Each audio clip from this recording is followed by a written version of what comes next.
टुनटुनी चिड़िया गर्भवती थी। उसका गर्भधारण के आधा दिन निकल चुकी थी।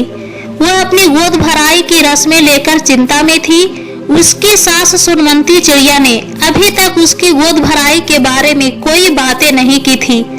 टुनटुनी चिड़िया इस बारे में अपनी सासू माँ से बात करती है।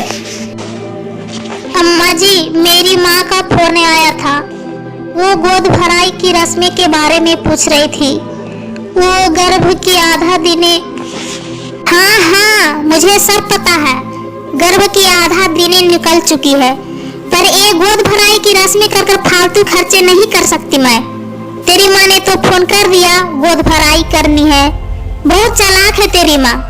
उसको पता है खर्चा अब हमारा होना है। जब मेरे बेटे चुनमुन की जन्मदिन था तब तो एक सस्ते जूते भेजी थी तेरी माँ ने।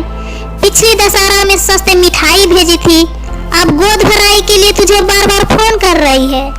हाँ जी, गोद भराई की रस्में पूरी करने से बच्चों को बड़ों का आशीर्वाद मिलता है ना। माँ तो बस इसलिए फोन कर रही थी कि ये रस्में अच्छे से हो जाए। देख बहू, अपने मायके से हीरे मोती थाली भरकर लाई नहीं जो हमारे पास लुटाने के लिए है। एक काम कर, अपनी माँ को बुला लो। पड़ोस के कुछ अच्छी अच्छी चिड़ियों को बुलाकर थोड़ी बहुत रस्में पूरी कर लेना। टुनटुनी चिड़िया की आंखें भर जाती है।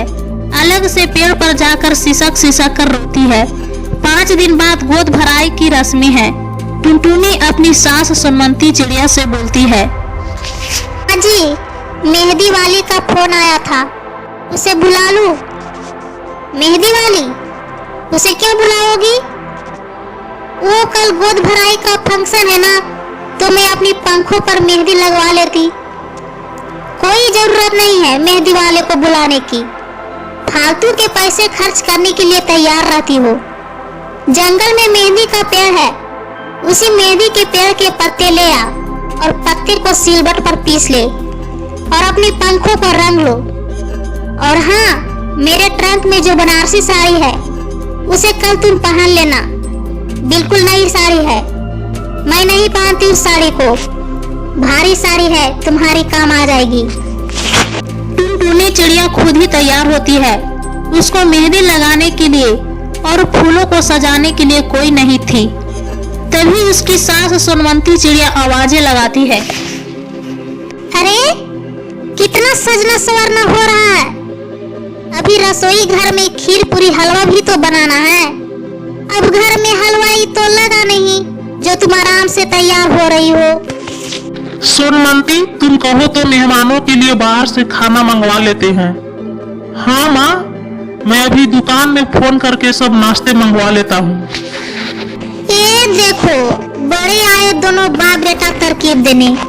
एक तो पहले अपनी पसंद की गरीब बहू को उठा लाया, ऊपर से खर्चे पर खर्चे।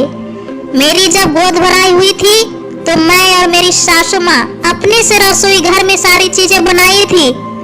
चले हो दुकान को ऑर्डर देने।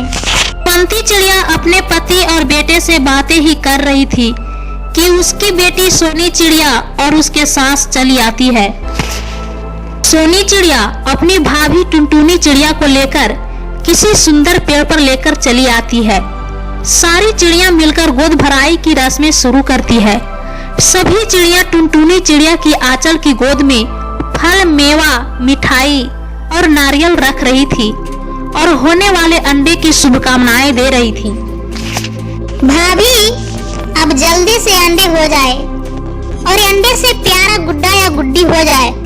मैं उसके साथ खूब जंगल में खेलूंगी। नमस्ते बहन जी, आप तो सोनी की सास हो ना? जी नमस्ते। हाँ, सोनी मेरी बहू है।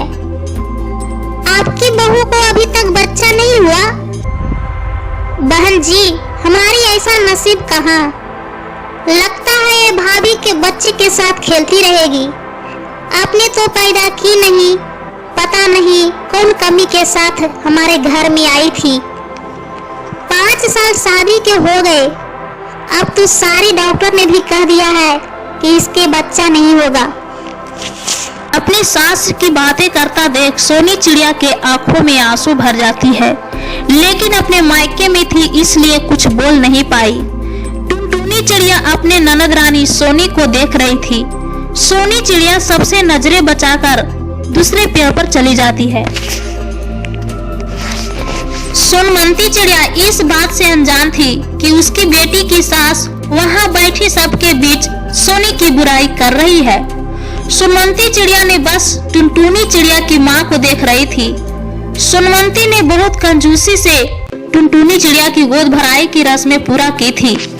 सोनी चिड़िया अपनी सास सहित अपने घर दूसरे जंगल चली जाती है। 2 दिन बाद सोनी का फोन आ जाता है। सोनी चिड़िया के सास ने अपनी बहू को रखने के लिए मना करती है। देखिए बहन जी, अपने बेटे की जिंदगी खराब करने के लिए मैं और सोनी को नहीं रख सकती। सोनी मां नहीं बन सकती। सोनी को डॉक्टर ने जवाब दे दिया है। आप अपनी बेटी सोनी को घर ले जाइए। ये कैसे बातें कर रही है बहन जी? मेरी बच्ची की जिंदगी खराब हो जाएगी। सभी पड़ोसियों ने सोनी के सास को समझाई, लेकिन सोनी की सास एक न मानी। आखिर अंत में सोनी को अपने घर से विदा कर दी। उधर टुनटुनी चिड़िया के डिलीवरी के दिन आ जाता है। टुनटुनी चिड़िया अंडे देती है। कुछ दिन बाद अंडे से सुंदर सुंदर बच्चे निकलते हैं। सब लोग खुश हो जाते हैं। सोनमती चिड़िया अपने पोते को देखकर बहुत खुश थी। सोनी चिड़िया पास ही में अपनी भाभी के पास बैठी थी। भाभी जी, देखो मुन्ना हमारी गोद में आकर बिल्कुल सो गया। इसलिए कि माँ की गोद में आकर हर बच्चा सो जाता है। कुछ समझी नहीं भाभी? सोनी, सही तो कह रही हूँ। आज से मुन्ना आपकी है। मैं मुन्ना को आपके गोद में देती हूँ सोनी। भाभी, आप मुझे अपने बच्चा दे रही हो। अपना कलेजे का टुकड़ा आप मुझे दे रही हो। आप मेरा जीवन खुशियों से भर दिया है भाभी जी। दोनों ननद भौजाई गले मिल जाते हैं। सोनी चिड़िया के घर टूटने से बच जाता है। टुनटुनी चिड़िया भले ही गरीब घर की चिड़िया थी, लेकिन उसका दिल गंगा माँ की तरह पवित्र था। मुझे माफ कर दो टुनटुनी। मैंने हमेशा तुमको गलत समझी। मैंने तुमको अपमान किया। ऐसा बहू हर सास को दे। टुनटुनी चिड़िया अपनी सास के गले लग जाती है। सोनी चिड़िया की सास बहुत खुश थी। सोनी चिड़िया बच्चे को खुशी खुशी अपने घर ले जाती है।